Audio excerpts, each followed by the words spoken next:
Patok daw sa ating mga kababayan ang ramen na nagmula pa sa Japan. Kaya naman ating titikman ang kakaiba nitong kasarapan.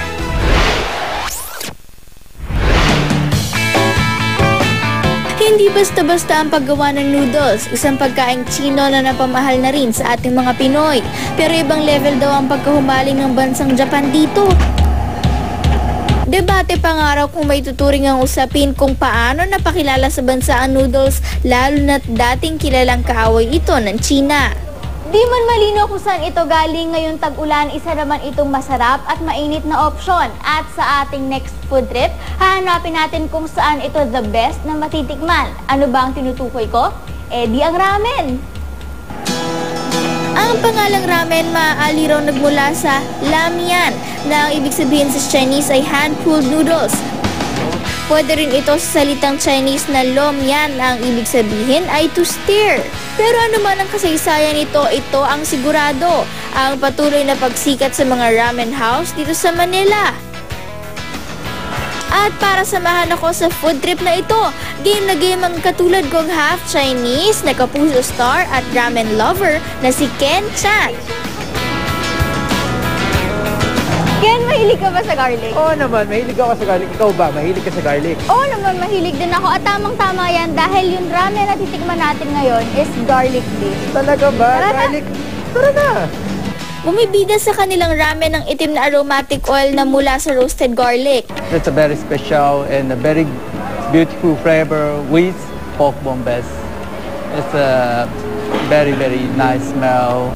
Ang ganitong ramen o tonkotsu o pork-based ay kilala sa probinsya ng Kyushu sa Japan. Sa katunayan, ito ang best seller ng kanilang restaurant. At take note, ang mga ramen master nila rito, imported pa from Japan. Ito raw ay para masiguradong authentic at high quality ang sinaserve nilang ramen. Tsak na yung init ang nilalamig na sikmura kapag natikman itong black garlic tonkotsu ramen sa halagang 380 pesos. At sa laki ng bowl, pwedeng-pwede itong pagsaluhan ng 2 tao.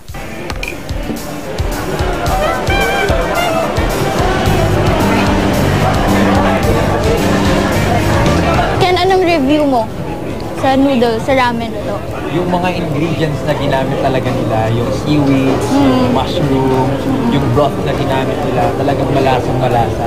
At nag-stand out yung tamis ng garlic. Really good.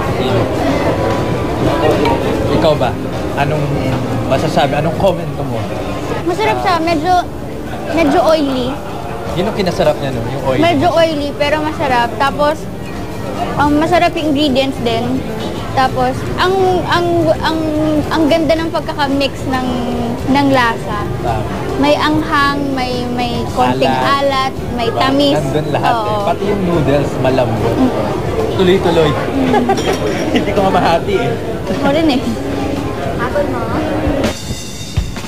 Next stop, dito naman sa Quezon City kung saan ang ramen walang sabaw. Kaya parang gusto ko ng burger. Hindi tayo pwede mag-burger kasi ramen nga tayo ngayon, di ba? Pwede nga tayo mag-burger. Ramen. Eh kung gusto ko nga ng burger. Eh ramen, kailangan ramen. Eh kahit na ramen burger. Ramen. Burger! Presenting ang kakaibang ramen and burger in one. The ramen burger is originally from Japan, and it's a regional specialty, so you don't find it in every location. And when we were doing research for our ramen restaurant, we thought it was very unique, so we wanted to bring real Japanese food to the Philippines.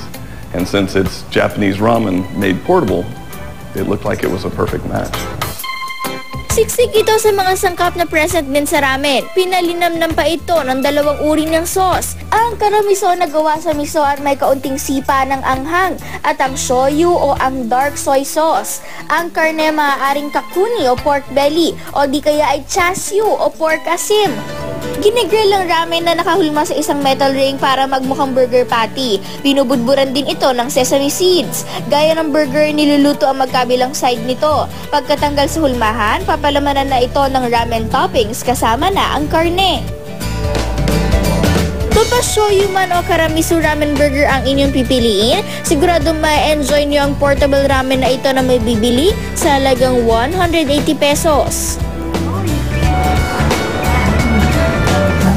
Para talaga siyang burger, no? Tapos, kung ano yung nandun sa ramen, nandito din na rin lahat, pati yung lasa. Kapag on the go ka, gusto mo ng ramen, okay na, kahit hindi ka na magsasabaw. Ito na lang, pwede na. Pwede na. Last stop, dito pa rin sa Quezon City kung saan matatagpuan ang spicy ramen with a Thai twist. Pinasarap ito ng mga gulay at herbs tulad ng bok choy, basil, thyme at green peas. Ang pork broth pinalasa naman ng coconut milk at Thai fish sauce. Pero imbes na pork Thai chicken ang ginamit na karne. At ang exotic na pampaanghang, ang Thai green curry. Ginawa po siya namin fusion ng Thai tsaka Japanese. Bali yung pinaka-stock namin, Japanese. Tapos naluan namin ng green curry paste ng Thai. Sa halagang 310 pesos, may higop na itong Thai green curry ramen na pwedeng pagsaluhan ng dalawa. Ang pinagsanib sarap ng Japanese at Thai spices, patok kaya sa ating mga kapuso?